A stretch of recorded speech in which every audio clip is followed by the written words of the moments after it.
few companies have mastered the art of putting on a survival show quite like Mnet. For more than a decade, they have churned out some of K-pop's most iconic competition shows. From Produce to Island to the Planet series, the line of extremely successful Mnet shows and groups seems to be almost never ending. The programs are designed not only to entertain and to keep fans glued to the screen, but to launch and potentially revive careers. By the time the Queendom franchise premiered in 2019, Mnet had already proven itself as a powerhouse when it came to blending high-stakes competition with seamless production and viral performances. Each new show and each new season felt like its own event. Bold lineups, dramatic eliminations, and the promise of new stars. So when Queendom Puzzle was announced in 2023, it seemed like yet another can't-miss entry into Mnet's ever-expanding catalog. The premise was daring, but smart. Take the prestige of their already existing shows and blend it together into a new concept to create a 7-member global supergroup. On paper, this was supposed to be the next big thing within survival shows. Bigger stakes, bigger appeal, and bigger fan bases. And yet, 2 years after the end of the show, the supergroup in question, Elsup, has had one single release before they all but vanished. No comeback, no content, no momentum, and almost no public interest. How did Mnet, the same company that has given us ICE1 and Hypen, Zero Base 1, and multiple other powerhouse groups, end up making this one its most underwhelming project to date? In this video, I'm going to break down exactly how Queendom Puzzle went from a promising idea to more of a forgotten footnote, and discuss why Elsup never got the chance to become the powerhouse group that they were originally designed to be. The Queendom franchise officially kicked off in 2019 with the very first season of Queendom premiering on April 19th. The premise was simple but genius. Take 6 active girl groups and soloists, put them head to head in a series of themed challenges and performances, and find the quote-unquote real number one. The lineup for the first season was stacked with popular groups and idols. AOA, Idol, Loveless, Mamamoo, Oh My Girl, and soloist Park Boom of 2NE1. After weeks of competition, the show wrapped up on October 31st with Mamamoo taking home the crown. In 2020, Mnet expanded the franchise further with the premiere of Road to Kingdom on April 30th. Road to Kingdom would serve as a prelude to Kingdom, the actual boy group version of Queendom. For this season, instead of established big names, the show brought in 7 quote-unquote lesser-known boy groups, where the winner would secure a spot in the upcoming season of Kingdom. The participating groups were The Boys, Golden Child, ONEUS, ONF, Pentagon, TOO, and Very Very. The season concluded on June 18th, 2020, with The Boys securing the win, and with that, their ticket to Kingdom. The stage was set for Kingdom Legendary War, premiering almost a year later on April 1st, 2021. As we all kinda know, the girl group version of an Mnet show is really just a test run for the boy group version, and this was especially true for Kingdom and Queendom, as Kingdom followed the Queendom blueprint, but turned up to the max. The competing groups were ATEEZ, The Boys, BTOB, iKON, SF9, and Stray Kids, with Stray Kids ultimately taking home the crown in the finale aired on June 3rd. Fast forward to 2022, we got the second season of Queendom, predictably named Queendom 2, premiering on March 31st. This was a carbon copy of the first season, if I've ever seen one, but obviously with a new mix of established groups and soloists. The lineup featured Brave Girls, Kepler, Luna, BBG, WJSN, and soloist Hyorin of Sistar. The show concluded on June 2nd, 2022, and WJSN emerged as the winners of this season. Most recently, in 2024, we saw the return of Road to Kingdom, with the second season of the show Road to Kingdom Ace of Ace premiering on September 19th. This season followed the same formula as the original season once again, with quote-unquote lesser-known groups. However, this time it was never promised that the winner would be guaranteed a spot in a new season of Kingdom. The lineup for the season featured 8turn, Gravity, The Crew 1, ONEUS, TNX or The New 6, Tempest, and Unite. The final episode aired on November 7th, 2024, and Gravity emerged as the winners. Fast forward to today, there have been rumors going around about a possible Road to Queendom and a possible lineup for that, but as of me writing this script and recording this, still entirely speculation, nothing is confirmed one way or the other. But in between Queendom 2 and Road to Kingdom Ace of Ace, Mnet tried their hand at something different: Queendom Puzzle. This spin-off took the already established idols aspect of the previous Queendom and Kingdom seasons and mixed it with the build a global project group aspect of previous survival show hits, like Produce and Girls Planet. The idea was to form a 7-member project group where the members would all be able to continue promoting in their original groups or as soloists while also working together in a new group. The idea was ambitious, experimental, honestly very Mnet, and kind of brilliant, at least in theory. Queendom Puzzle was officially confirmed on January 26th, 2023, when Mnet announced that there would be a new season, but it would be distinctly different from the rest of the franchise. Teasers started dropping in April, building up to the June 13th premiere. From there, the show aired weekly, featuring different challenges for the contestants and 2 rounds of eliminations before the show's finale on August 15th, 2023, where the final group was revealed. Now, I'm going to do a hopefully speedy recap of the show. If you watched it and you don't need that, feel free to skip ahead. The video will be chaptered, so it should hopefully be easy to navigate. But in case you didn't watch it or you want a quick refresh, considering it has been like 2 years since the show aired, I will give you the Cliff Notes version right now. Starting off with the contestants, the show featured 28 competing idols and/or artists, all experienced in one way or another. So I'll introduce them in the same order they were introduced in the show. We have Kay, former member of Loveless, Nana and Uyeon of UA, Doa, formerly known as Chanmi, former member of AOA, Hain of Laboom, Yeon from CLC, Ellie from Wikimiki, Rina and Hwiso of Haiki, Icheon, soloist and former member of ICE1, Sujin, Soeun, Jian and Joa from Weekly, Bora, Jiwon and Cherin of Cherry Bullet, Judy, Yeoni and Sooyoon from Rocket Punch, Yuki from Purple Kiss, Sanga from Lightsam, Shirama Miru, Japanese soloist and former member of NMB48, Soyeon and Jiu of Triple S, Phi or Phi Good Girl, soloist from Thailand, Joey from Momoland, and lastly, Yorum from WJSN. So once we're introduced to all the contestants, which obviously takes almost an entire episode to do, the first challenge can start. They call this challenge the up-down battle, but it's basically just a standard round of introductory performances where the rest of the contestants get to vote up or down based on whether they think it's a good performance or not. We get some really banger performances during this challenge and some less banger performances. Anyways, the challenge decides the rankings going into the second challenge, so I will pop the full rankings onto the screen for your viewing pleasure. Feel free to pause if you want to read. The up-down battle concludes in episode 2, and we pretty much immediately jump into challenge number 2, which is the 7 versus 7 battle.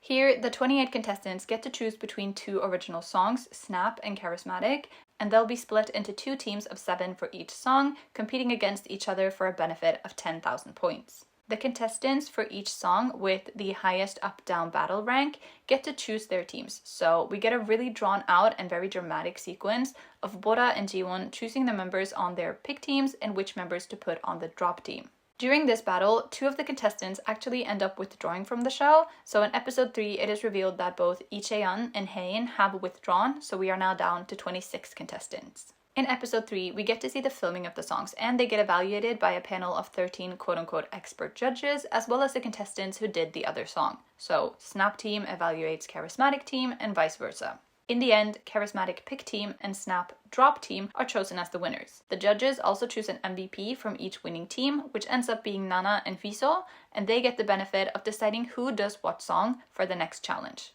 The remix battle is the most standard challenge of survival shows, so it's basically just covers of a mix of random songs. So Nana and Hwiso gets to choose who performs what for this challenge, so we end up with these teams. Nana, Jian, Doa, and Sooyeon performing Nude by G-Idol. Ellie, Jiu, Judy, Joey, Sujin, and Yuki performing Fighting by 17 Busoksun.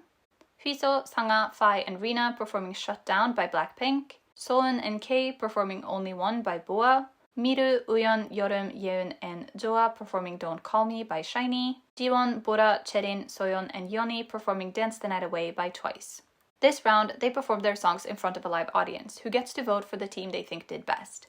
In the end, Nude team ends up winning the challenge, but I will put the full scoreboard for this round on screen in case anyone is interested. The next challenge is the all-rounder battle, where the 26 contestants are split up into 2 teams, Queendom team and Puzzle team. They get to choose for themselves this time, but without knowing the songs and/or challenges, so it's just based on members.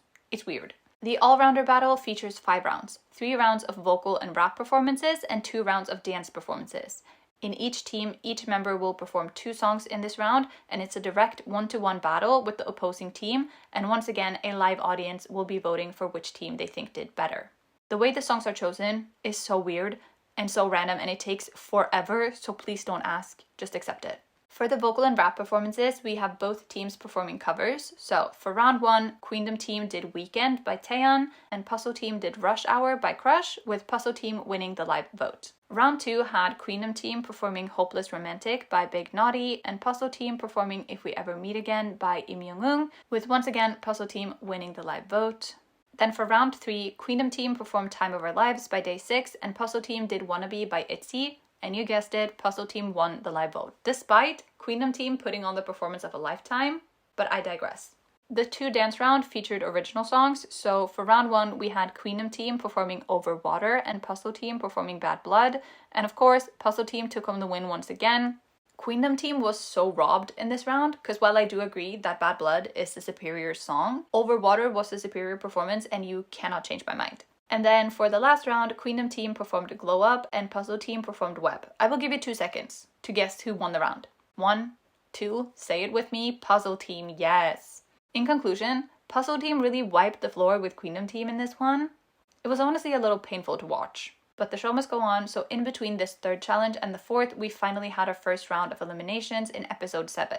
I will put the full ranking result on screen for your viewing pleasure, but in short, 5 contestants were eliminated in this episode. In descending order, the eliminated contestants were Sanga, Soeun, Soyeon, Jui, and Cherin. That left us with 21 contestants going into the semi-final mission. Then in episode 8, that's like a special episode or bonus episode, call it what you want. All 26 contestants are included. It is very irrelevant, very boring, but we get to see the girls interacting more, so maybe that's nice, I don't know. For the semi-final challenge in episode 9, we have 3 more original songs being performed as well as a 2nd round of eliminations. For this round, the members of each team were decided by the viewers voting for who they wanted to do each song. So we had Kei, Miru, Jiwon, Rina, Sujin, Uyeon, and Sooyoon performing Puzzlin'. Doa, Fai, Yeon, Ellie, Yorum, Yuki, and Hwiso performing IDGA.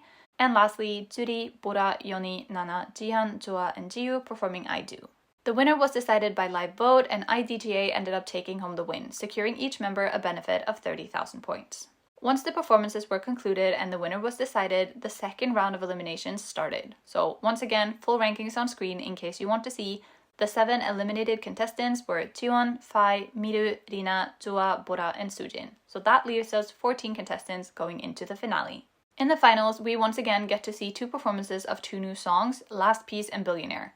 In the 9th episode, we had already spent a long ass time seeing the members pick which of the 2 songs they wanted. And basically everyone wanted to do Last Piece, so in the finale we get to see another drawn out puzzle as the members decide who is actually going to do Last Piece and who is going to do Billionaire. In the end, Billionaire team ends up being Kei, Yoni, Nana, Sooyeon, Uyeon, Yuki, and Jihan, and then Doa, Juri, Yeon, Ellie, Yorum, Hwiso, and Jiu perform Last Piece. And then we also get a special performance of Charismatic and Snap with all 26 contestants performing together. And then boom, time to announce the final group. So let me introduce you to the 7 members of LSUP. Hwiso, Nana, Yuki, Kei, Yorum, Yoni, and Yeon. And with that, the season has concluded and Mnet had a new shining project group ready to take on the world.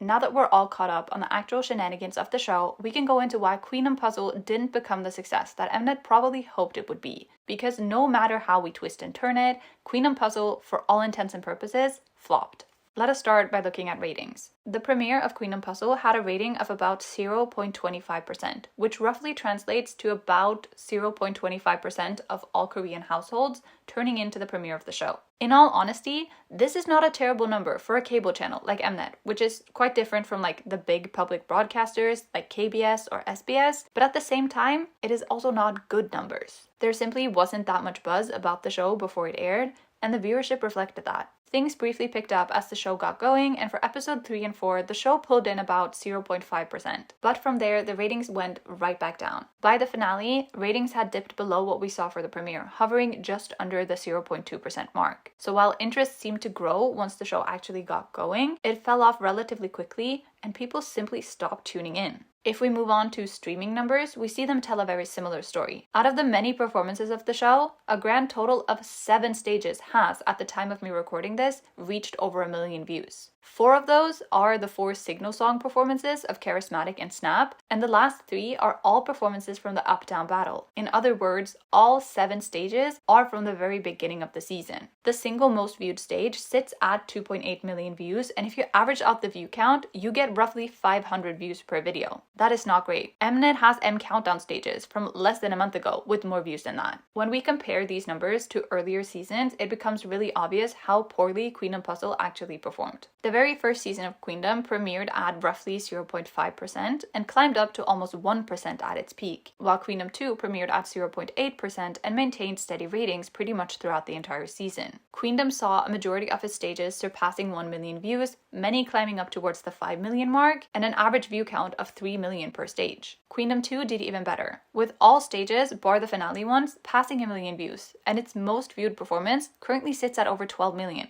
pulling the average view count up to 4 million per stage. The difference when compared to Puzzle is astounding. And just in case anyone wants to argue in the comments on how Queendom Puzzle is a survival show and can't really be compared to other installments in the Queendom franchise, let me also compare it to some other survival shows, just for good measure. Girls Planet 999, the first season of Mnet's newest survival franchise, pulled 0.4% for its first episode, and it peaked at around 0.9%. And Boys Planet, which they literally finished airing right as they were starting to tease Queendom Puzzle, peaked at around 1.2%. So no, even if we compare it to other survival shows, it doesn't look good.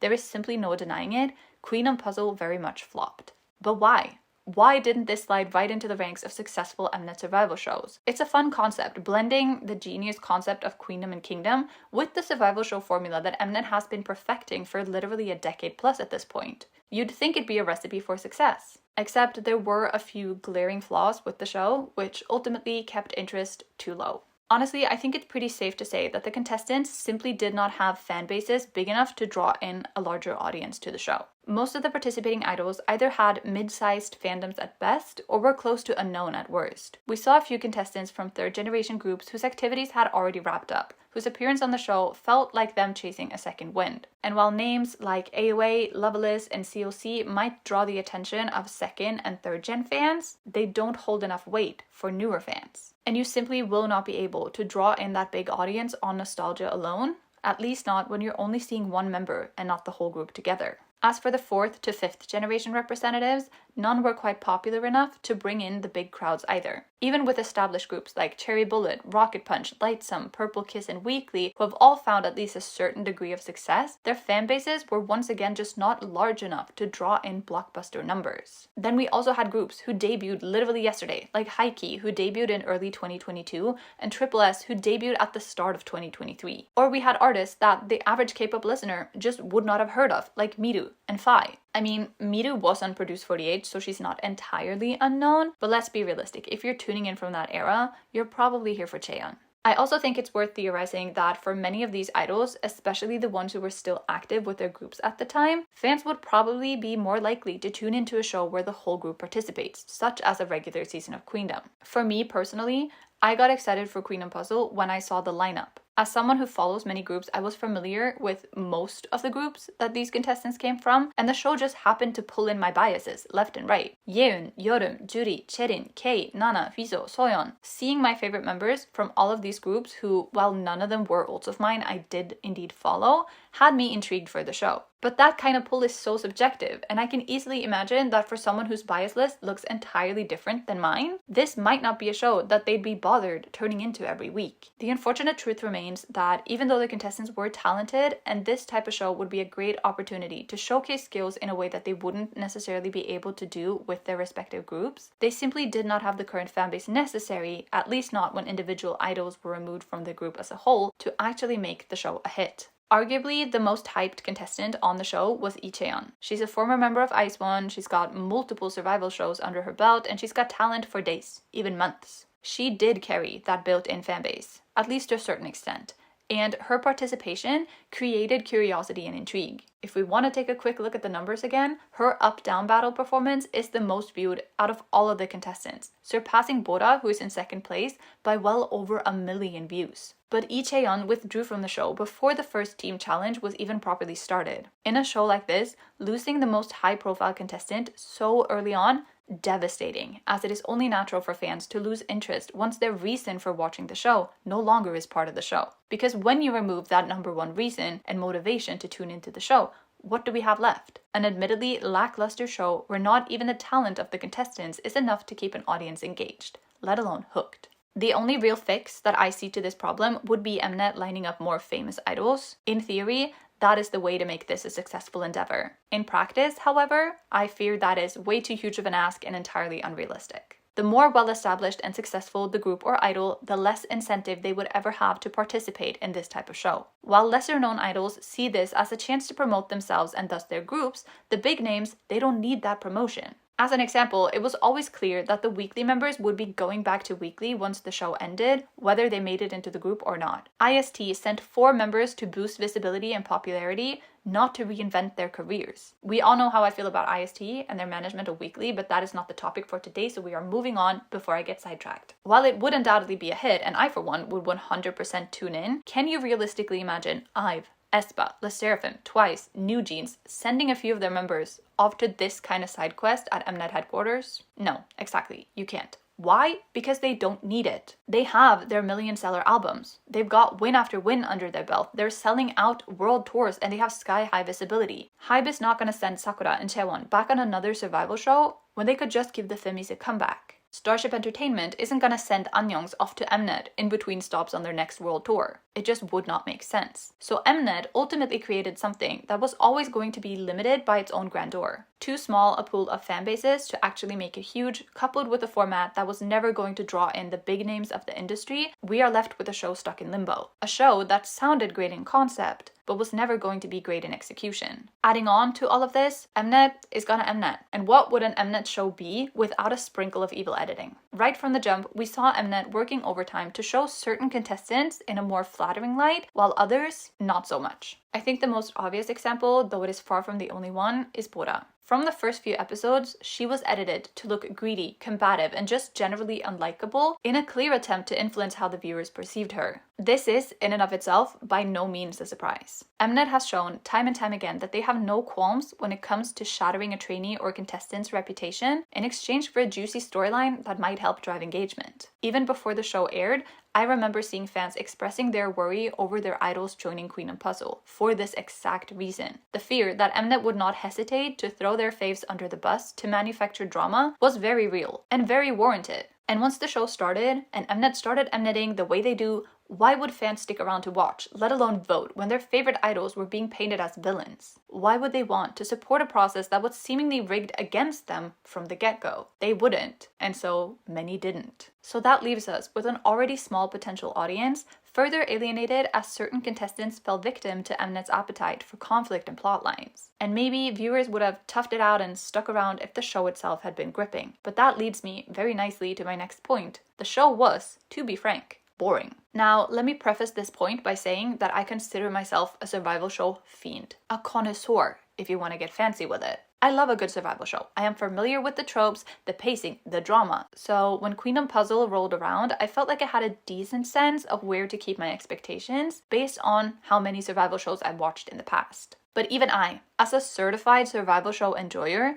found QUEENDOM Puzzle to be outright boring. And that seems to be an opinion shared by many who watched the show. First of all, the show is extremely repetitive, even more so than we usually see in survival shows. I mean, when you build a show based on performances and evaluations, you do limit how creative and differential you can get with it, but QUEENDOM Puzzle took the repetitive nature of a survival show to a whole new level. Let us look at the episode breakdown. We start with 2 full episodes of the up-down battle performances, then we go right into the signal song performances in episodes 2 and 3, where we spend a long-ass time seeing Bora and Jiwon puzzle the groups together. Then we go right into the remix battles in episodes 3 and 4, where again, a significant portion of time is spent just watching Nana and Viso puzzle together teams. And then, once the 6 performances are done, we see the members choosing new teams once again before we go straight on to a whopping 10 performances total for the all-rounder battle, stretching through episodes 5 and 6. That takes us to 6 episodes of literally back-to-back performances, only broken up by repetitive puzzling sequences, and without a single contestant being eliminated. The total number of stages that we see between episodes 1 and 6 44 stages. That is insane. I'm so sorry, that is insanity. The first change of pace doesn't happen until episode 7, when 5 contestants are finally cut. It does feel wrong to say finally about someone getting eliminated from a show like this, but hopefully you get what I mean. And even episode 7 alone feels drawn out. Like, what do you mean? We spent 2 hours announcing the rankings of 28 contestants. Make that make sense. Then we jump into episode 8, which nothing happens in that one. It's essentially a filler episode, and you guessed it, it is just as boring as the rest of the show. And then we jump straight to, you guessed it, more performances in episode 9, followed by another round of eliminations. And then episode 10 is the finale, where we get 4 performances and the announcement of the final group. The entire show feels like a rinse and repeat cycle. Let us puzzle together a group in the most drawn out and overdramatic way possible, and then we watch a performance, or 10, pick a winner, rinse, repeat. By mid-season, which is still 2 episodes away from elimination, mind you, it had started feeling less like an actual survival show and more like a never-ending highlight reel of countdown stages. While the structure of a survival show is pretty much predetermined, where Mnet truly failed with this one was the pacing. Just imagine for a second if the first round of eliminations had been in between the remix battle and the all-rounder battle. That alone would have broken up the monotony of the first 6 episodes, and furthermore, it would have probably made the next challenge more exciting for viewers, as it could have opened up for new member combinations. As it was during the remix and all-rounder stages, it felt like we were seeing the same combinations over and over, and with Mnet pushing certain trainees, it felt like we were watching the same 4 or so contestants over and over again. So not only was the show feeling repetitive due to the structure and pacing, the extreme predictability in member combinations only further removed any sort of drive from the show. Essentially, Queendom Puzzle was a survival show, void of all that makes a survival show exciting: suspense, momentum, and surprise. The last point that I want to touch on is how the stakes in Queendom Puzzle felt almost non-existent. Unlike in trainee-focused survival shows, such as Produce or the Planet series, where it in some cases can feel like a contestant's entire future depends on the outcome of the show, the contestants on Queendom Puzzle already had groups, solo careers, or other projects waiting for them. Being on the show was, at most, a chance to gain extra exposure, rather than the last chance at finally achieving their dreams. Elimination would not mean the end of their idol career. It wouldn't mean them giving up their dream. It simply meant going back to what they were already doing prior to the show. With that knowledge, the urgency to vote, stream, or even just talk about the show and their idol's appearance on it, it simply wasn't there. And in some cases, it seemed like fans would prefer to see their idols return to their original groups rather than debut in an entirely new one. The result? An already limited fan base with little incentive to engage in the first place, with interest steadily declining when the format of the show struggled to hold attention. And that is ultimately what I think became the final nail in the coffin for Queendom Puzzle, a survival show with no sense of survival. Without the high stakes, without the fear of loss or the thrill of transformation, there was nothing left to draw in new viewers or to keep the existing ones watching. In a genre built on tension, suspense, and urgency, Queendom Puzzle felt more like a silly little optional side quest, and thus audiences treated it that way too. So what about Elsup? Elsup made their official debut on September 14th, 2023, almost exactly a month after Queendom Puzzle wrapped up with their first EP, 7+ Up. The EP featured 5 original tracks, the title track Cheeky alongside 4 B-sides, Die For You, Undercover, Hideaway, and Cloud9. Their debut did okay. In terms of a debut, the numbers were decent. For a group born from an Mnet survival show, the numbers were quite underwhelming. The EP sold just over 45,000 copies and peaked at number 11 on the Circle album chart. The music video for Cheeky has, as of me recording this, reached 3.7 million views on YouTube, and on Spotify the song sits at about 2.4 million streams. Elsup went on to promote their title track on various music shows and were also set to promote their B-side, Die For You, in November. But those plans ended up falling through, and their promotions wrapped up with their performance on M Countdown France on October 15th, as the group shifted their focus to their upcoming concerts in Japan, as well as their end-of-year stages. In October and November of 2023, they held 3 fan concerts in Japan, and they performed at KCON Saudi Arabia in 2023 and the 2023 MAMA Awards. In early 2024, JTBC reported that Elsup were preparing for a comeback in May of 2024. They were even set to perform at KCON Japan 2024, where they were supposed to debut a new song. But citing internal circumstances, they announced on April 23rd that they would delay the release and backed out of KCON altogether. As of today, Elsop hasn't released any new music, hasn't had a single comeback since their debut. Unlike other Mnet groups, Elsop apparently does not have a fixed contract period. Instead, they are reportedly contracted for a set number of releases, with no time frame or time limit stated. However, last we heard, there are no actual plans for an Elsop comeback anytime soon, as confirmed by Yuki in an interview in October 2024. So today, Elsop is, for all intents and purposes, inactive. Their Instagram account has not been updated since June 21st, 2024. Their YouTube channel last uploaded on December 13th, 2023. The Korean Twitter account last posted something on September 17th, 2024. So the only platform still showing any sign of life is their Japanese Twitter account. This account mostly posts links to their Japanese website, where they still occasionally post exclusive content to registered members of the Japanese fan club. Beyond that, there is no content, no music, no hint of a second release being anywhere in the foreseeable future. So why didn't Elsop work? Honestly, the most obvious reason why Elsop did not become a smash hit was that the show that formed them was anything but. I mean, either way you look at it, Elsop lags far behind any other of Mnet's project groups. And that does make sense. Low interest in the show itself is going to translate to low interest in the debut, no matter how good of a debut you make. And while the EP they released was decent, I guess you can say, and they might have been able to build some organic growth had they played their cards right, the cracks were already starting to form in their first round of promotions. Let us start out with how rushed everything was. Queendom Puzzle wrapped up on August 15th and Elsop debuted on September 14th. That is literally less than a full month later. On paper, striking while the iron is hot makes sense. Capitalize on the momentum while you've still got it. But in reality, it just became screechingly obvious that the debut wasn't created for these 7 members whatsoever. Call me a conspiracy theorist all you want, but the songs, the concept, literally everything about their debut felt like it was pre-baked and ready to go long before the final lineup was ever confirmed. Nothing about Cheeky highlights the strengths of the members, neither vocally in terms of rap or with the choreography. The concept sits awkwardly somewhere between bright and cute and mature and elegant, kinda like it was made so that it could fit any potential member. Coincidence? I think not. And then there's the music video, which just looks really cheap and very rushed. I fully understand that sometimes you have to be balling on a budget, but why have I seen Nugu groups deliver absolute excellence on a budget, and this is the best they could do for an Mnet group? Literally, look at this. Why does it look like that? It looks more like something you would throw together for a school project, not for the debut of an Mnet survival show supergroup. Furthermore, the whole coexisting concept also seemed to be a problem pretty much immediately. While Elsop were promoting Cheeky on Korean music shows, several of their members' original groups were also promoting comebacks. Haiki had literally just wrapped up their promotions for their second EP when Huiso went right back on music shows to promote with Elsop. Purple Kiss was actively promoting their new title track 7 Heaven, which released on September 5th, and Rocket Punch were promoting their comeback with Boom, which released on September 6th.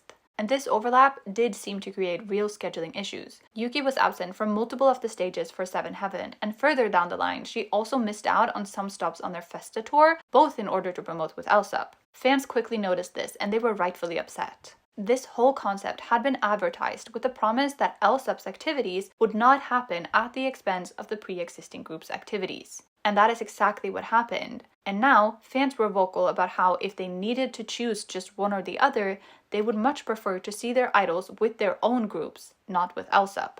The promotions themselves were just also downright confusing. The group originally planned to promote 2 songs, not just the title track, but ended up backing out of that last minute.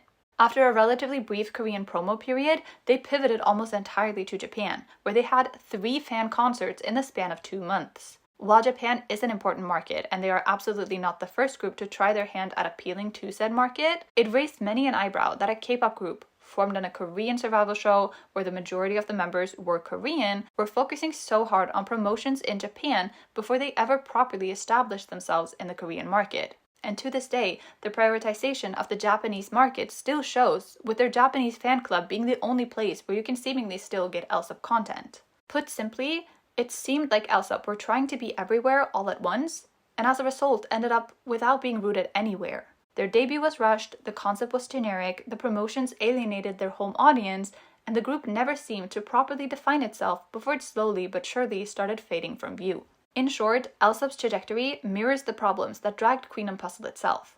a high-profile launch with no clear long-term plans. Without steady releases, good management, a unified identity, or thought-out promotions, the group has drifted to near total inactivity. It is already hard to sustain hype from a survival show once the cameras stop rolling. And with Elsop already having very limited hype from Queendom, coupled with the most generic debut to ever debut, they effectively killed most interest for the group before they ever got a chance to establish themselves.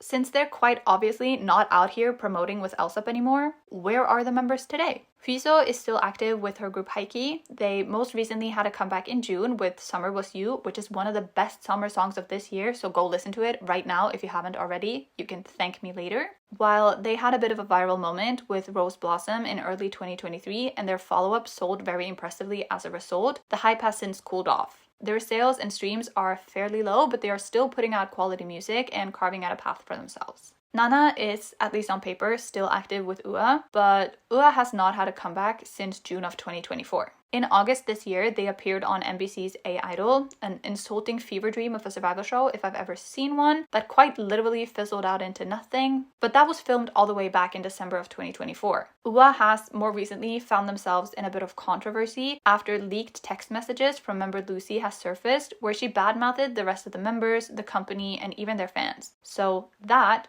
combined with their year-long unannounced hiatus, I hate to say it, but it's not looking very good for UA. Yuki is also active with Purple Kiss, but RBW announced in August this year that the group would officially wrap up their activities as a group in November 2025. They're still carrying out all their pre-scheduled activities and they will embark on their US tour in October and November, but after that they will conclude their activities and Purple Kiss will be disbanding. Kay has been releasing some solo music, most recently with Winter Garden in December of 2024. She also participated in the Loveless anniversary concert in November of 2024, but her main focus does seem to be on theater, as she is set to reprise her role as Amane Misa in the musical version of Death Note, which will be showing from October 2025 until May 2026. So she's active, just not really as an idol. As for Yorum, besties, I don't think even Starship knows what is going on with WJSN. Only 8 out of 13 members renewed their contracts with Starship in March of 2023, and prior to that, they had not released new music since July of 2022. That remains their last comeback. Member Yeonjung said in an interview last year that there were, quote, no concrete plans for WJSN.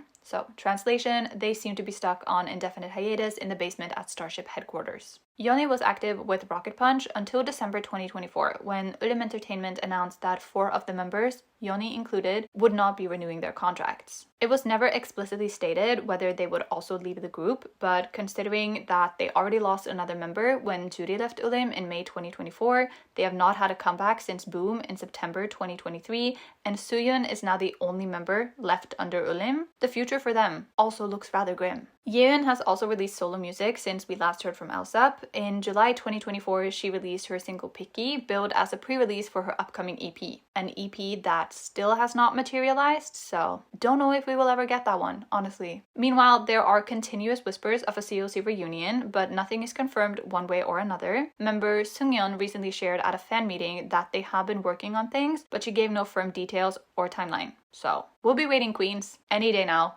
All in all, the Elsop members are surviving, but far from thriving. Some are holding steady with what they were doing prior to the show, others are stuck in limbo. QUEENDOM Puzzle didn't quite work as the springboard for fame that I'm sure many of the companies who sent idols were hoping it would be, and the idols are unfortunately the ones left to take the fall. So what does the future look like for Elsop?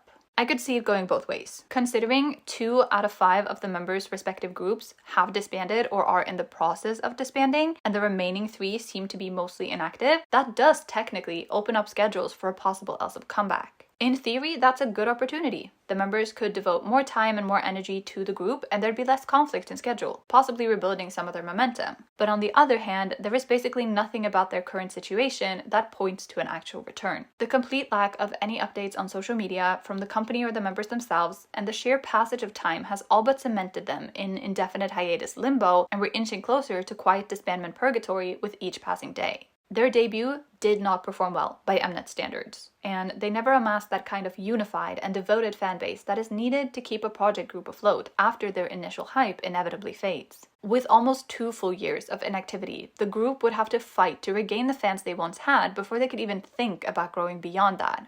And sure, there is still a contract there, reportedly for 3 albums, which means that the legality is on the side of a comeback. But a contract isn't necessarily a guarantee for anything, especially when it might be more financially beneficial to just not. The odds are severely stacked against them. For Mnet, Alsop was but another experiment in the ever-churning survival show machine, and it's unlikely they or the company managing Alsop feel any urgency to revive a lukewarm project when newer shows and newer groups are simply performing better. It's a question of return on investment. Why invest heavily in a comeback when the return is uncertain at best? Realistically speaking, Alsop's trajectory mirrors a broader trend that we've seen within survival show groups in recent years. Unless we're talking about groups from the big franchises like Produce or the Planet series, these project groups tend to burn bright but fast, failing to capitalize on the hype and momentum that their respective survival shows have brought. And call me pessimistic if you will, but I can't really imagine Alsop clawing their way out of their current stagnation. The way I see it, they are quietly edging towards disbandment, and I'd be surprised if we actually end up seeing them together and releasing new music again.